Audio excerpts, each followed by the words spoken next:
SLBC టన్నెల్లో rescue team విషయంలో ప్రభుత్వం చిత్తశుద్ధిని ప్రజలు గమనిస్తున్నారని మంత్రి ఉత్తమ్ కుమార్ రెడ్డి అన్నారు. టన్నెల్లో రెస్క్యూ ఆపరేషన్ కొనసాగుతోందన్నారు. గల్లంతైన 8 మంది ఆచూకీపై ఇంకా క్లారిటీ రాలేదన్నారు. రెస్క్యూ టీమ్స్ పలుమార్లు టన్నెల్లోకి వెళ్లి ముందుకు వెళ్లే పరిస్థితి లేకపోవడంతో తిరిగి వచ్చాయని చెప్పారు. టన్నెల్లో చిక్కున్న వారిని క్షేమంగా తిరిగి తీసుకురావడానికి సర్వశక్తులా ప్రయత్నిస్తున్నామని పేర్కొన్నారు. దేశంలో అత్యంత నిపుణులైన 10 ఏజెన్సీలు ఈ రెస్క్యూలో పనిచేస్తున్నాయన్నారు.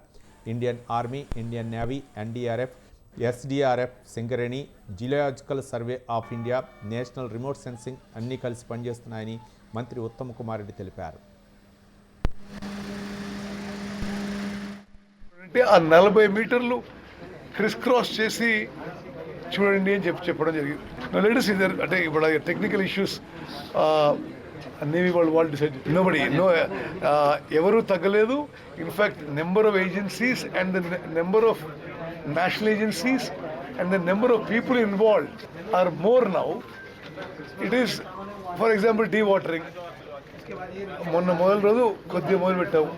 ఇప్పుడు ఫుల్ ఫ్లెష్ డీవాటరింగ్ జరుగుతుంది.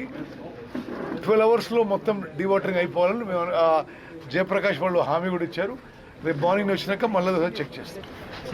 I can ask them, but ingress is about 3,600 to 5,000 liters per minute. లోపలికి వచ్చే నీళ్ళు inflow 3,600 to 5,000 liters per minute. So inflow తీసేస్తూ స్టాగ్నెంట్ వాటర్ కూడా తీసేయాలి. ఆ విధంగా ప్లాన్ చేసినాం. We request for your patience. We thank you for your cooperation. I can only assure you that the state government is doing everything possible to save the lives of people. మీ మొత్తం సాంకేతిక నైపుణ్యం వాళ్ళతో నేను మాట్లాడుతున్నాను. నేను ఈ 3 రోజుల్లో భారతదేశంలో టనల్ యాక్సిడెంట్స్ లో పార్టిసిపేట్ అయిన వాళ్ళని అందరినీ పిలిచినాం. లేకపోతే నేను ఫోన్లో మాట్లాడినా.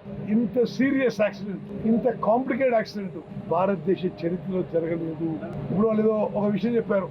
ఉత్తరాఖండ్లో సిలచర్లో జరిగిన టనల్ యాక్సిడెంట్ లో దానికి దీనికి తేడా ఎందుకు ఎక్కువ కాంప్లికేట్ అయిందంటే దానికి 2 సైడ్ల ఎగ్జిట్ ఉంది యాక్సిడెంట్ జరిగిన చోటు నుంచి. రెండోది ఈ ఎగ్జిట్ కి యాక్సిడెంట్ సైడ్ కి చాలా దగ్గర జరిగిందని. ప్లస్ ఎవరైతే ఇరుక్కుపోయారో వాళ్ళకి వేరే స్పేసెస్ ఉండినాయి లోపల.